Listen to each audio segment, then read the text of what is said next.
വേദിയിലും സദസ്സിലുമുള്ള ബഹുമാന്യ വ്യക്തിത്വങ്ങളെ, അധ്യാപകരെ, പ്രിയ വിദ്യാർത്ഥികളെ, നമുക്കറിയാം നമ്മുടെ ലോകം ഇപ്പോൾ ഒരു ലഹരിയുടെ പുറകെയാണ്. എന്ത് ലഹരിയാ? എന്ത് ലഹരിയുടെ പുറകെയാണ് നമ്മുടെ ലോകം? ഒരു ഫുട്ബോൾ ലഹരി. ഇപ്പോൾ നമ്മുടെ വേൾഡ് കപ്പ് നടക്കുന്ന സമയമാണ്. നമ്മുടെ ഇന്ത്യ അതിൽ പാർട്ടിസിപ്പേറ്റ് ചെയ്യുന്നില്ല എങ്കിൽ കൂടി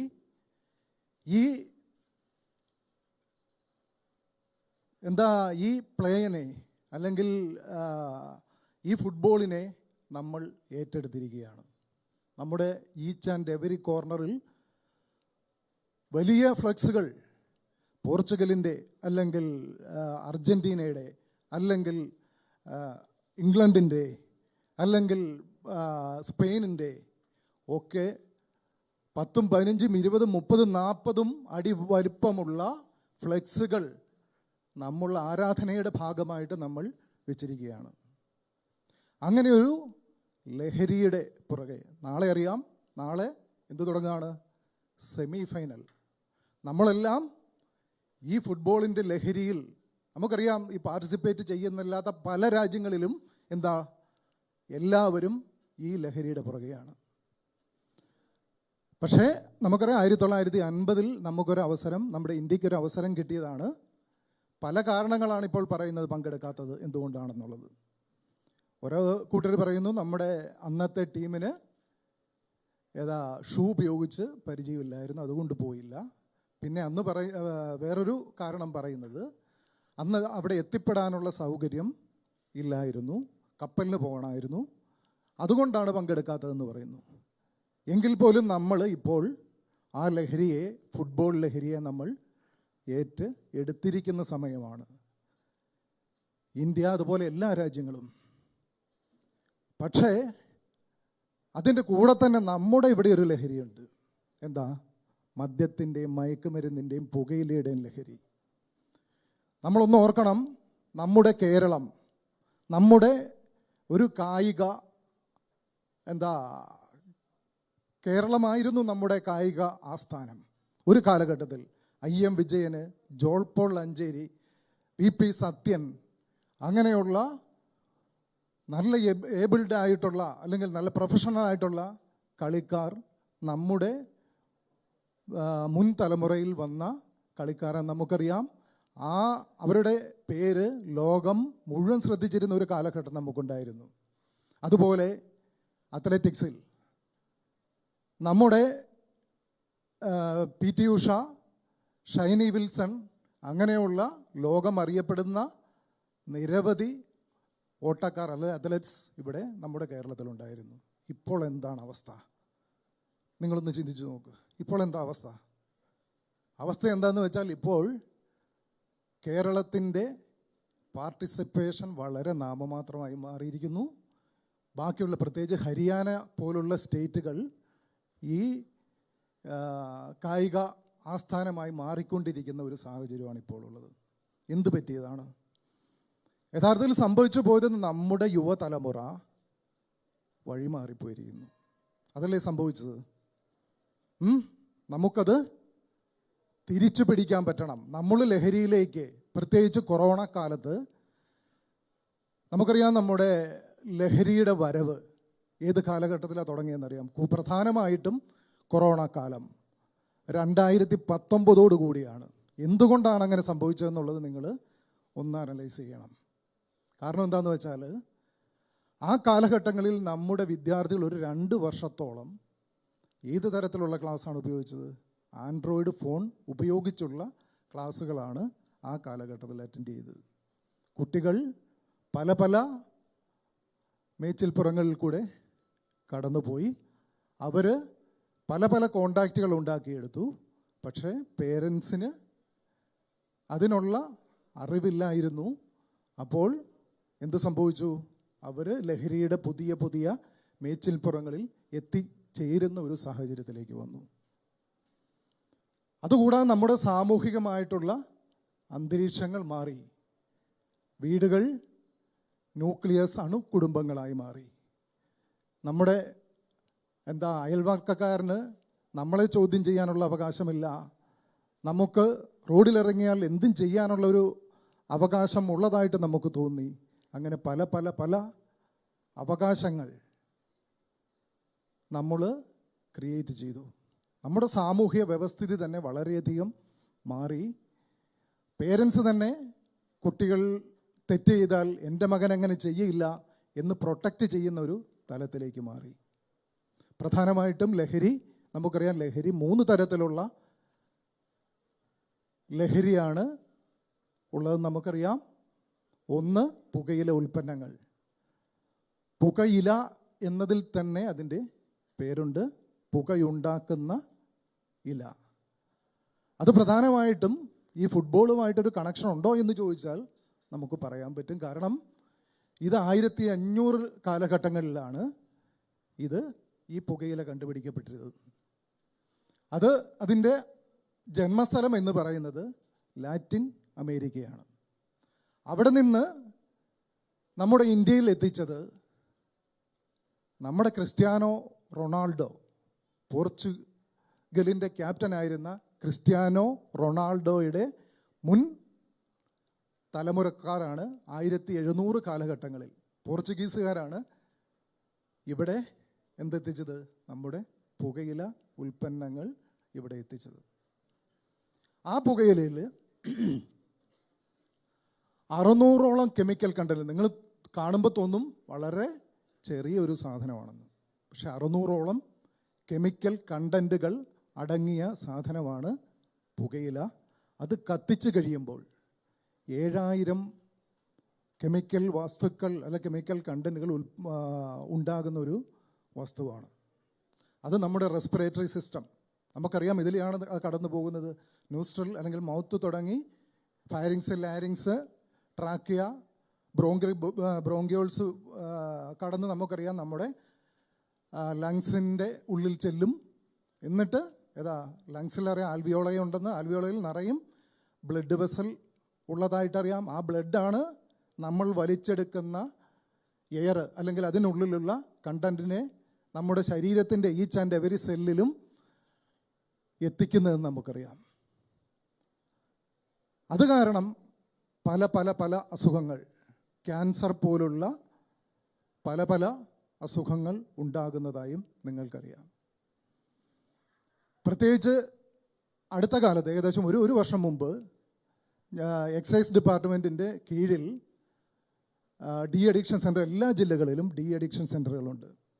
നമ്മുടെ കോട്ടയം ജില്ലയിലെ ഡി അഡിക്ഷൻ സെൻറ്റർ പ്രവർത്തിക്കുന്നത് പാലാ ജനറൽ ഹോസ്പിറ്റലിലാണ്. അവിടെ ഒരു കുട്ടി ഉദ്ദേശം 1 വർഷം മുമ്പ് വന്നു. അവൻ്റെ മേല് ആകെ ചൊറിഞ്ഞ് തടിക്കുന്ന ഒരു സാഹചര്യമാണ് ഉണ്ടായത്. അപ്പോൾ ഡോക്ടർ പരിശോധന നടത്തിയതിലും കൗൺസിലിംഗ് നടത്തിയതിൻ്റെ അടിസ്ഥാനത്തിലും ഡോക്ടർക്ക് ഒരു കാര്യം മനസ്സിലായി, അവൻ 3-4 വർഷമായിട്ട് പുകവലിക്കുന്ന സ്വഭാവമുണ്ട്.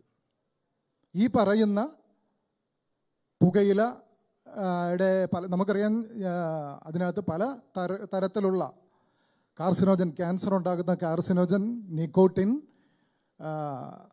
അതുകൂടാതെ കാർബൺ മോണോക്സൈഡ്, അങ്ങനെയുള്ള പല പല പല ടാറ്, അങ്ങനെയുള്ള പല പല കണ്ടന്റുകൾ അതിനകത്തുണ്ട്. ഇത് മുഴുവൻ എവിടെ അടിഞ്ഞുകൂടും? ഈച്ച് ആൻഡ് എവരി സെല്ലിൽ അടിഞ്ഞുകൂടും. പിന്നെ അത് പുറത്തേക്ക് പോകാനുള്ളൊരു ടെൻഡൻസി കാണിക്കും. അങ്ങനെ അവൻ്റെ സ്കിന്നിൽ അതിൻ്റെ പുകവലിക്കുന്നതിൻ്റെ ഒരു ഏറ്റവും വലിയൊരു പ്രശ്നങ്ങളിലൊന്നാണ് സ്കിൻ ഡ്രൈ ആകുക എന്നുള്ളത്. അവൻ്റെ സ്കിൻ ഡ്രൈ ആയി ചൊറിഞ്ഞ് ഇത് പുറത്തേക്ക് പോകാനുള്ളൊരു ടെൻഡൻസി കാണിച്ചു. ശരീരം ചൊറിഞ്ഞ് പൊട്ടുന്ന സാഹചര്യത്തിലേക്ക് വന്നു. അപ്പം മനസ്സിലാകുക. പിന്നെ വേറൊരു അനുഭവം കൂടെയുണ്ട് പുകയിലുമായിട്ട് ബന്ധപ്പെട്ട്. എൻ്റെ ഒരു റിലേറ്റീവ് കണ്ടിന്യൂസ് ഒരു 10-20 വയസ്സ് മുതൽ അദ്ദേഹം പുക വലിക്കുന്നയാളായിരുന്നു. ചെയിൻ സ്മോക്കിങ് പോലെ കണ്ടിന്യൂസ് വലിക്കുന്നയാളായിരുന്നു. അപ്പോൾ എന്താ സംഭവിച്ചതെന്ന് വെച്ചാൽ ഒരു 3-4-5 വർഷം മുമ്പ് അദ്ദേഹത്തിൻ്റെ കാൽവിരലുകൾ കറുത്ത നിറമായി. സംഭവിച്ചെന്ന് പറഞ്ഞാൽ ഈ പറയുന്ന നിക്കോട്ടിൻ പോലുള്ള വസ്തുക്കൾ അടിഞ്ഞുകൂടി കാല് കറുത്ത നിറമായി. ഏറ്റവും അവസാനം ആ വിരലുകൾ ഡെഡായിട്ടുള്ള അവസ്ഥയിൽ സ്പർശനശേഷി ഇല്ലാത്തൊരു സാഹചര്യത്തിലേക്ക് വന്നു. ഏറ്റവും അവസാനം അത് പഴുക്കാൻ തുടങ്ങി. പഴുപ്പ് പയ്യെ ശരീരത്തിലേക്ക് കയറി തുടങ്ങി. ഏറ്റവും അവസാനം ആ വിരലുകൾ മുറിച്ച് കളഞ്ഞു, പിന്നെ കാലിൻ്റെ പാദം മുറിച്ച് കളഞ്ഞു. ഏകദേശം 1 വർഷം കഴിഞ്ഞപ്പോൾ ആ മനുഷ്യൻ മരണപ്പെട്ടു പോകുന്നൊരു സാഹചര്യം വന്നു. ഞാൻ കണ്ട അല്ലെങ്കിൽ അനുഭവിച്ചൊരു കാര്യമാണ് ഞാൻ ഈ പറയുന്നത്. അപ്പോൾ ക്യാൻസറുകൾ പലതരത്തിലുള്ള ഞാൻ ഈ പറഞ്ഞു പോയ ഈ റെസ്പിറേറ്ററി സിസ്റ്റവുമായിട്ട് ബന്ധപ്പെട്ട അതുപോലെ നമ്മുടെ ആയുസ്സിനെ കുറയ്ക്കും, അങ്ങനെ ഒരുപാട് പ്രശ്നങ്ങൾ ഇത് ഉണ്ടാക്കുന്നുണ്ട്. ക്യാൻസറുകൾ പലതരത്തിലുള്ളത് നമ്മുടെ റെസ്പിറേറ്ററി സിസ്റ്റം മാത്രമല്ല, നമ്മുടെ തലയെ ബാധിക്കും. അതുകൂടാതെ നമ്മുടെ സർക്കുലേറ്ററി സിസ്റ്റം, നിങ്ങൾക്കറിയാം സർക്കുലേറ്ററി സിസ്റ്റം എന്താണെന്നുള്ളത്. നമ്മുടെ ഹാർട്ടും അതുമായിട്ട് റിലേറ്റഡ് ആയിട്ടുള്ള ആർട്ടറിയും വെയിനും ഒക്കെയാണ് നമ്മുടെ സർക്കുലേറ്ററി സിസ്റ്റം ആണെന്നുള്ളത് കാര്യം നിങ്ങൾക്കറിയാം. അതിനെ നമ്മൾ ഉപയോഗിച്ച് കഴിയുമ്പോൾ ബ്രെയിനിൻ്റെ സ്പന്ദനത്തിനെ കൂട്ടാൻ, 1 മിനിറ്റിനുള്ളിൽ ആ സ്പന്ദനത്തിനെ കൂട്ടാനും നമ്മളെ ബ്ലഡ് പ്രഷർ കൂട്ടുകയും അത് അവസാനം ഇലാസ്റ്റിസിറ്റി നഷ്ടപ്പെട്ടു പോകുന്ന ഒരു ഘട്ടത്തിലേക്കും ഈ പുകവലി കൊണ്ടുണ്ടായ ദോഷം മൂലം സംഭവിക്കും. പിന്നെ രണ്ടാമത്തെ വസ്തു എന്ന് വെച്ചാൽ മദ്യം അറിയാം. നമ്മൾ ഡൈജസ്റ്റീവ് സിസ്റ്റം, നമ്മുടെ തുടങ്ങിയുള്ള ഡൈജസ്റ്റീവ് സിസ്റ്റത്തിൽ കൂടിയാണ് നമ്മളത് ഉപയോഗിക്കുന്നത്. കടക്കുമ്പോൾ തന്നെ നമ്മുടെ വായിലുള്ള എപ്പിത്തീലിയൽ ടിഷ്യൂ, അതായത് ഏറ്റവും വളരെ സോഫ്റ്റ് ആൻഡ് മൈൽഡ് ആയിട്ടുള്ള എപ്പിത്തീലിയൽ ടിഷ്യൂവിന് എന്തുണ്ടാക്കും? ചെറിയ ചെറിയ മുറിവുകൾ ഉണ്ടാക്കിയാണ് അവൻ കടന്നു പോകുന്നതെന്ന് നിങ്ങൾ മനസ്സിലാക്കുക. അത് ഏറ്റവും അവസാനം അൾസർ ഉണ്ടാക്കും. അതുമായിട്ട് റിലേറ്റഡ് ആയിട്ടുള്ള പല പ്രശ്നങ്ങൾ ഉണ്ടാക്കും. ഈവൻ മരണത്തിന് വരെ. BAC എന്ന് പറയുന്ന ഒരു സംഭവമുണ്ട്, പ്രത്യേകിച്ച് പോലീസുകാർക്കറിയാം. ബ്ലഡ് ആൽക്കഹോളിക് കോൺസെൻട്രേഷൻ എന്ന് പറയുന്നതാണ് BAC. ആ BACയുടെ ലെവൽ 0.3 മുകളിലേക്ക് പോവുകയാണെങ്കിൽ മരണം വരെ, കോമ അല്ലെങ്കിൽ മരണം വരെ സംഭവിക്കാൻ സാധ്യതയുള്ള, ബ്ലഡ് പരിശോധനയിൽ സംഭവിക്കാൻ സാധ്യതയുള്ള കാര്യമാണ്. അതിൻ്റെ താഴേക്ക് വന്നാൽ 0.15 ടു പറഞ്ഞ പോലെ 0.3 ബവൽ കൺട്രോളും ബ്ലാഡർ കൺട്രോളും, മൂത്രവും നിൽക്കില്ല, നമ്മുടെ സ്റ്റൂളും നമ്മുടെ കൺട്രോൾ നിൽക്കാത്ത സാഹചര്യങ്ങളിലേക്ക് വരും. അപ്പം അത്രയും ഭീകരമായിട്ടുള്ളൊരു കാര്യമാണ്. പിന്നെ പല ഈ പറഞ്ഞ പോലെ നമ്മുടെ ന്യൂറോണുകൾ, ആക്സോൺ, ഡെൻഡ്രോൺ, ഡെൻഡ്രൈറ്റ്സ്, അതിൻ്റെ പാർട്സുകൾ നിങ്ങൾക്കറിയാം. ആ ഡെൻഡ്രൈറ്റ്സിൻ്റെ എണ്ണത്തെ വരെ കുറച്ച് ഈ പറയുന്ന നമ്മുടെ സ്റ്റിമുലുകളെ കടത്തിവിടാൻ അല്ലെങ്കിൽ എത്തിക്കുന്നതിനുള്ള ഫങ്ഷനാണ് ഇതിൻ്റെ ന്യൂറോൺ എന്നറിയാം. നമ്മുടെ ആ വേഗങ്ങളെ നമ്മുടെ പ്രോപ്പർ ഏത് അവയവത്തിലാണോ എത്തിച്ചേരേണ്ടത് അവിടെ എത്തിച്ചേർക്കാൻ താമസം വരെ ഉണ്ടാക്കാൻ പറ്റും ഇങ്ങനെയുള്ള മദ്യോപയോഗം കൊണ്ട്. പിന്നെ വേറൊരു കാര്യമുള്ളത്, നമുക്കറിയാം ഹിന്ദു വിശ്വാസമനുസരിച്ച് 3 യുഗങ്ങളാണുള്ളതെന്ന് നമുക്കറിയാം. കൃതയുഗം, തേത്രായുഗം, ദ്വാപരയുഗം, കലിയുഗം എന്ന് 4 യുഗങ്ങളാണുള്ളത്. അതിൽ ദ്വാപരയുഗം നിങ്ങൾക്ക് ഫെമിലിയറാണ്. കൃഷ്ണൻ ജീവിച്ചിരുന്ന കാലഘട്ടമാണ് ദ്വാപരയുഗം. ആ ദ്വാപരയുഗത്തിൻ്റെ ഏകദേശം അവസാന കാലഘട്ടങ്ങളിൽ ആണ് കുരുക്ഷേത്ര യുദ്ധം നടക്കുന്നത്. കുരുക്ഷേത്ര യുദ്ധത്തിന് ശേഷം നമ്മൾക്കെല്ലാം അറിയാം, കുരുക്ഷേത്ര യുദ്ധത്തിന് ശേഷം പാണ്ഡവർ വിജയികളാവുന്നു, കൗരവരെ മുഴുവൻ നശിപ്പിക്കുന്നു. തുടർന്ന് കൃഷ്ണൻ തിരിച്ച് ദ്വാരകയിലേക്ക് മടങ്ങുന്നതായിട്ട് നമുക്കറിയാം. ആ കൃഷ്ണൻ ദ്വാരകയിൽ എത്തി കുറേ കാലം കഴിഞ്ഞപ്പോൾ യാദവർ മദ്യപാനികളും സുഖലോലുപന്മാരുമായി തീരുന്നു. തുടർന്ന് അവർ ഒരു ദിവസം കുറേ സപ്തർഷികൾ ഒരു ദിവസം ദ്വാരകയിൽ സന്ദർശനത്തിന് വന്നപ്പോൾ ഈ മദ്യപിച്ച് നിന്ന ദൂരെ നിന്ന് ഇവർ വരുന്നത് കണ്ടപ്പോൾ അവരെന്ത് ചെയ്തു? സാമ്പൻ എന്ന് പറയുന്ന ഒരു യാദവനെ, ഒരു ഗർഭിണിയുടെ വേഷം കെട്ടിച്ചിട്ട് ഈ വന്ന സപ്തർഷികളോട് ചോദിച്ചു, ഇവൾ എന്ന് പ്രസവിക്കുമെന്ന് ചോദിച്ചു. മുൻകൂട്ടി അറിയാവുന്നവരാണ് ഈ സപ്തർഷികൾ. അവർ പറഞ്ഞു, ഇവൻ ഒരു ഇരുമ്പുലക്ക പ്രസവിക്കും, ആ ഇരുമ്പുലക്ക നിങ്ങളുടെ കുലത്തിൻ്റെ അന്ത്യത്തിന് കാരണമാകുമെന്ന് പറഞ്ഞ് ഒരു ശാപം കൊടുത്തിട്ട് അവർ പോയി. കൃത്യം 9 മാസം കഴിഞ്ഞ് ഇവൻ ഇരുമ്പുലക്ക പ്രസവിച്ചു. ഇരുമ്പുലക്ക പ്രസവിച്ച് ആ ഇരുമ്പുലക്കയുമായിട്ട് കൃഷ്ണൻ്റെ അടുത്ത് ചെന്നു. കൃഷ്ണൻ പറഞ്ഞു, നിങ്ങൾ എന്ത് ചെയ്യണമെന്ന് ചോദിച്ചു. അപ്പം കൃഷ്ണൻ പറഞ്ഞു, നിങ്ങളൊരു കാര്യം ചെയ്യുക, ഈ ഇരുമ്പുലക്ക നിങ്ങൾ രാഗി തൊട്ടടുത്തുള്ള നദിയിൽ കൊണ്ടുപോയി ഒഴുക്കാൻ പറഞ്ഞു. അങ്ങനെ അവർ രാഗി ഏറ്റവും അവസാനം ഒരു വലിയ കഷ്ണം മിച്ചം വന്നു. അപ്പോൾ അവിടെ കൊണ്ടുപോയി നദിയിൽ കൊണ്ടുപോയി ഒഴുക്കി ആ തരികൾ ഈ നദിയുടെ സമീപത്ത് അടിഞ്ഞുകൂടി അതിൽ നിന്ന് ഐരപ്പുല്ലുകൾ എന്ന് പറയുന്ന ഇരുമ്പിനെ പോലെ സ്ട്രോങ് ആയിട്ടുള്ള പുല്ലുകൾ വളർന്നു വന്നു. അതുകൂടാതെ ആ വലിയ കഷ്ണം ഒരു മീൻ വിഴുങ്ങുകയും ചെയ്തു. ആ മീനിനെ ഒരു മുക്കുവൻ പിടിച്ചു. എന്നിട്ട് ആ മുക്കുവൻ ഈ മീനിനെ ഒരു വേടന് കൊടുത്തു. ആ വേടൻ കണ്ടിച്ച് നോക്കിയപ്പോൾ ഇതിനകത്ത് വലിയൊരു ഇരുമ്പ് കഷ്ണം. ആ ഇരുമ്പ് കഷ്ണം വെച്ച് ആ വേടൻ ഒരു അസ്ത്രമുണ്ടാക്കി. കുറേ കാലഘട്ടം കഴിഞ്ഞു. ഇവർ തമ്മിൽ വീണ്ടും ബഹളങ്ങളും അടിയും യാദവന്മാർ. ഏറ്റവും അവസാനം ഇവർ തമ്മിൽ തല്ലായി. ഇവർ ആ നദീ തീരത്തോട്ടിറങ്ങി അവസാനം ഐരപ്പുല്ലുകൾ വെച്ച് അവർ തമ്മിൽ തല്ലി ചാകുന്ന ഒരു കാലഘട്ടം എത്തി. അങ്ങനെ തല്ലി ചാകുന്ന കണ്ടപ്പം കൃഷ്ണനും ബലരാമനും ഏറ്റവും അവസാനം ഇറങ്ങി ഇവർ ഈ യാദവന്മാരെ എല്ലാവരെയും കൊന്നുകളയുകയാണ് ചെയ്തത്. ഏറ്റവും അവസാനം കൃഷ്ണന് സങ്കടം വന്നിട്ട് തൊട്ടടുത്തുള്ള ഒരു കാട്ടിൽ പോയി നിദ്രയിൽ ഇരുന്നു. കാല് അദ്ദേഹം നീട്ടിവെച്ച് ഇരുന്നപ്പോൾ ഈ വേടൻ, നമ്മൾ ഈ പറഞ്ഞ വേടൻ, അസ്ത്രത്തിൻ്റെ അറ്റത്ത് വിഷവും പുരട്ടി മൃഗങ്ങളെ വേട്ടയാടാൻ വന്നു. നോക്കുമ്പോൾ ഇലകൾക്കിടയിൽ ഒരു മയിലിൻ്റെ തല കണ്ടു. യഥാർത്ഥത്തിൽ മയിലിൻ്റെ തല അല്ലായിരുന്നു, അത് കൃഷ്ണൻ്റെ കാലായിരുന്നു. അത് അസ്ത്രമയച്ച് കൃഷ്ണൻ്റെ കാലിൽ കൊണ്ടു. അങ്ങനെ കൃഷ്ണൻ സ്വർഗാരോഹണം ചെയ്തു എന്നാണ് കഥ. അതിൻ്റെ യാഥാർത്ഥ്യം എന്താണെങ്കിലും നമുക്കറിയാം, ആ കാലഘട്ടങ്ങളിലും എഴുതിയതറിയാൻ 10,000 വർഷങ്ങൾക്ക് മുമ്പാണ്. ആ കാലഘട്ടത്തും ഈ മദ്യത്തിൻ്റെ ദൂഷ്യഫലത്തെക്കുറിച്ച് വ്യക്തമായിട്ടുള്ള ധാരണ ആ കാലഘട്ടത്ത് പോലും ഉണ്ടായിരുന്നു. അത് നിങ്ങൾ മനസ്സിലാക്കുക. ഇത്രയും ഭീതിതമായിട്ടുള്ളൊരു വസ്തുവാണ് മദ്യം എന്നുള്ളത് മനസ്സിലാക്കുക. പിന്നെ ഏറ്റവും അവസാനത്തെ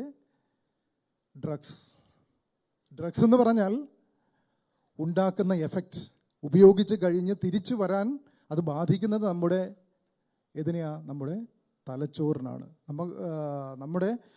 നമുക്ക് ഹലുസിനേഷൻ, നമുക്ക് ഇല്ലാത്തത് നമുക്ക് തോന്നുന്ന സാഹചര്യത്തിലേക്ക് വരുന്ന ഒരു വസ്തുവാണ് ഈ പറയുന്ന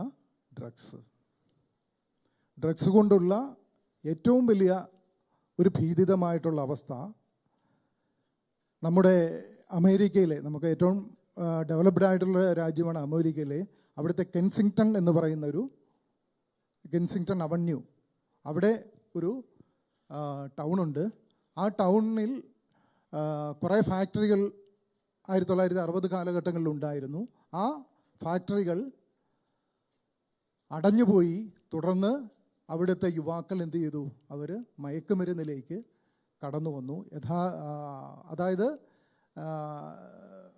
ആ മയക്കുമരുന്ന് ഉപയോഗിച്ച് അവർ സോംബി എന്നൊരു പറയുന്ന, ഇപ്പോഴാണ് അതിൻ്റെ എഫക്റ്റ് കൂടുതലായിട്ടും വന്നത്, സോംബി എന്നൊരു പറയുന്ന ഒരു ജനറേഷനായിട്ട് നിങ്ങൾക്ക് ഗൂഗിളിൽ സെർച്ച് ചെയ്താൽ മനസ്സിലാകും. നേരെ നിൽക്കാൻ, അതായത് മൈൻഡ് മസ്കുലാർ കോർഡിനേഷൻ നഷ്ടപ്പെട്ട, ഏറ്റു നിൽക്കാൻ പറ്റാത്ത, ശരീരം മുഴുവൻ വ്രണങ്ങൾ ഉണ്ടാകുന്ന, പല്ല് പൊഴിഞ്ഞു പോകുന്ന, അസ്ഥിക്ക് ബലം ഇല്ലാത്ത ഒരു തലമുറ അവിടെ ഉണ്ടായി. അവർ ഈ മയക്കുമരുന്ന് കിട്ടാൻ വേണ്ടി ബാക്കിയുള്ള ആൾക്കാരെ അറ്റാക്ക് ചെയ്യാൻ തുടങ്ങി.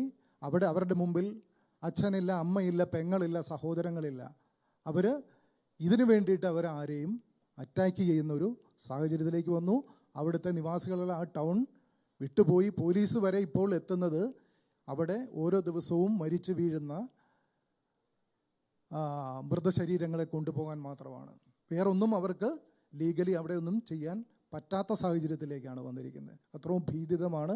അധികം താമസിയാതെ ഈ തരത്തിൽ പോവുകയാണെങ്കിൽ നമ്മുടെ യുവജനങ്ങളും അധികം താമസിയാതെ അങ്ങനെ ഒരു ജനറേഷനിലേക്ക് കടന്നു പോകുമെന്ന് ഞാൻ നിങ്ങളെ ഓർമ്മിപ്പിക്കുകയാണ്. നിങ്ങൾക്ക് ഏത് രീതിയിലും നിങ്ങളുടെ ജീവിതം ആഘോഷിക്കാം. പക്ഷേ ഓർക്കുക, നമ്മുടെ ജീവിതം ഒരു മെഴുകുതിരി പോലാണ്. നമുക്കത് ആ മെഴുകുതിരി കൊണ്ട് നമുക്ക് പ്രകാശം നമ്മുടെ സമൂഹ കൂടെയുള്ളവർക്ക് അല്ലെങ്കിൽ നമ്മുടെ കൂട്ടുകാർക്ക് അല്ലെങ്കിൽ ബന്ധുക്കൾക്ക് നമുക്ക് പ്രകാശം നൽകി നമുക്ക് സന്തോഷിച്ച് മുമ്പോട്ട് പോകാൻ പറ്റും ഒരുപാട് വർഷം. എന്നാൽ ഈ ലഹരിയാകുന്ന കാറ്റേറ്റാൽ ആ മെഴുകുതിരി കത്തി പെട്ടെന്ന് കത്തിത്തീരുന്ന ഒരു സാഹചര്യത്തിലേക്ക്, സമീപത്തുള്ള വസ്തുവിനെ കത്തിച്ച് ചിലപ്പോൾ പെട്ടെന്ന് കത്തിത്തീരുന്ന സാഹചര്യത്തിലേക്ക് വരും എന്നൊരു സന്ദേശം പറഞ്ഞുകൊണ്ട് ഇത്രയും നേരം എന്നെ ശ്രവിച്ച നിങ്ങൾക്ക് ഓരോരുത്തർക്കും നന്ദി പറഞ്ഞുകൊണ്ട് നിർത്തുന്നു. നന്ദി, നമസ്കാരം.